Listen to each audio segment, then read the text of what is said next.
I decided to do some digging on coffee.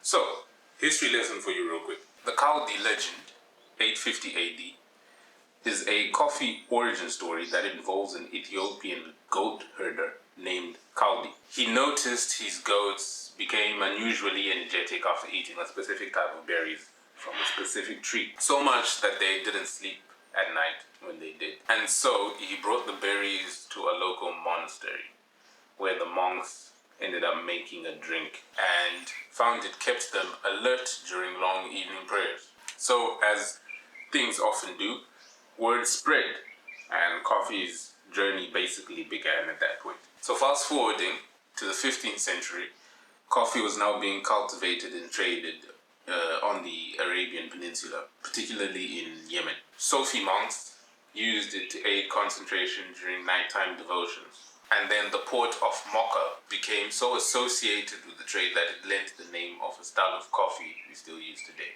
And then fast forwarding again, the 16th century, coffee houses had spread across the Middle East and became very vibrant centers of social and intellectual life. Key detail there. Sometimes called schools of the wise. So, highlighting that key detail, this is where I imagine the current issues with coffee were birthed.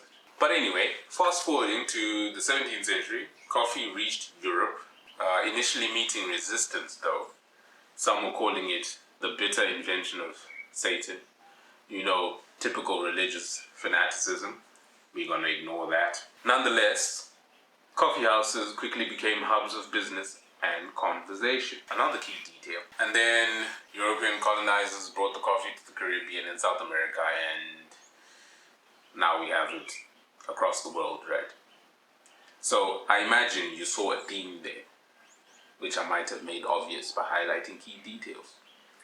Coffee is introduced into a place and it becomes fuel for thinking and elevated spirituality and ideas and business and so on, which must mean that God made it for a reason, right?